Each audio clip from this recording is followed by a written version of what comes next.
So our strategy is really based on our mission statement that we established some years ago at ESPN to serve sports fans anytime, anywhere. And this is based on the best available screen sort of principle that was born out of multi-platform research that we've done over the last 10 years. And it's really simple. It's about leveraging digital technology to be wherever the sports fan is. We benefit from the brand. It's often said that brand is the ultimate navigator. And we believe that the success of ESPN over the last 10 years, even in television, is born out of the fact that we've been able to deliver content to the fan in a very powerful way across all these platforms. And this has created a rising tide that has actually floated all boats and in fact benefited television because we're able to navigate viewers and consumers from platform to platform. In short, our strategy is to be wherever the sports fan is and to ensure that we give them the best possible experience. Well, I think we have to understand that the quest for television entertainment is different than the quest for other types of information or entertainment on other digital platforms. As I talked about in my presentation this morning, the death of TV was actually predicted back in 1995 and it never happened. And it never happened because everybody assumed that an increase in one medium usage, such as the internet, would have to come at the expense of television. And nothing was further from the truth. We know now that media use is not a zero-sum game. Television serves a specific need. It's sort of lean-back entertainment. And in the world of sports, clearly television, particularly for sporting events, television is the best available screen. Nothing trumps that big flat-screen TV and high definition for a sporting event. Yet when you can't be near the TV, the next best available screen may be some other sort of digital platform. So television continues to be very, very powerful. The television display or set itself may actually be the most advanced digital platform there is, whether it be for linear content or on-demand content or over-the-top content. But for sports, it's especially powerful because sports always has to be consumed live. And in fact, one of the things that we see trending in the United States is that as years go on, sports television viewing actually garners a higher share of live television viewing. So while other content can be time shifted, sports is still consumed live on television.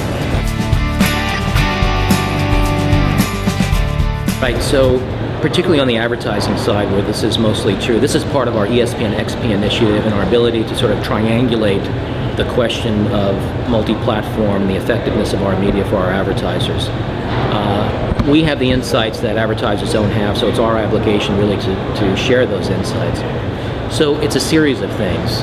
Measuring advertising ROI, we discuss with our clients what their objectives are, what their goals are for campaigns that run across our platforms, and we set up literally custom research projects to measure against those individual goals. Social media is a big part of it. Measuring word of mouth or earned media overall is a big part of the ROI measures that we do. And a unique tool that we have is the Disney Media and Advertising Lab in Austin, Texas, which allows us to really apply science to the study of media and advertising and really gain a higher level of precision to truly understanding how our fans, our viewers, are interacting with our content, but also our clients' advertising, whether it be on TV, online, on tablets, or even on audio. And those insights go a long way to establishing very strong relationships with our advertisers, and we get better and better at it as time goes on.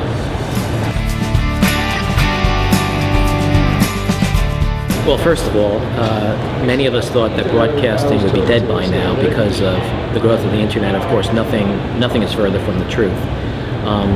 Television, and particularly broadcast television, is among the most used media on the planet still. And it really is all about the content. That's the first thing. All people want is great content to be entertained. And that's what they expect from all networks, and especially, I think, the broadcast networks at the end of the day. But the other thing in order to survive, and I think the broadcasters have done this very well, is you have to understand that the consumer is in charge. So you have to adapt to that concept. You have to make sure that your content is available to the consumer in a way that they want to consume it. Now, it may be live and linear in some cases. It may be time-shifted using a DVR. It may be on demand, either through your multi-platform distributor or online or on a tablet through an app. Just understand that the consumer is in charge, and I think as long as that content is still, that great content is still available, those businesses will still thrive. Well, first of all, I thank the Summit for the invitation. It's a great honor to be here. And I try and do as many of these as I can. Our business is truly international, so it's very, very important for us at ESPN and Disney in general to get that international perspective. But I think overall, what I find here in Australia as well as in the rest of the world, the problems that we face in media and advertising are very much all the same. It's actually a small world when it comes to our business. We may be at a different sort of period in the timeline in terms of the evolution of media, but in fact we're all facing the same issues. There are a lot of smart people here in this conference, so I like to talk and network and sort of share experiences and learn something.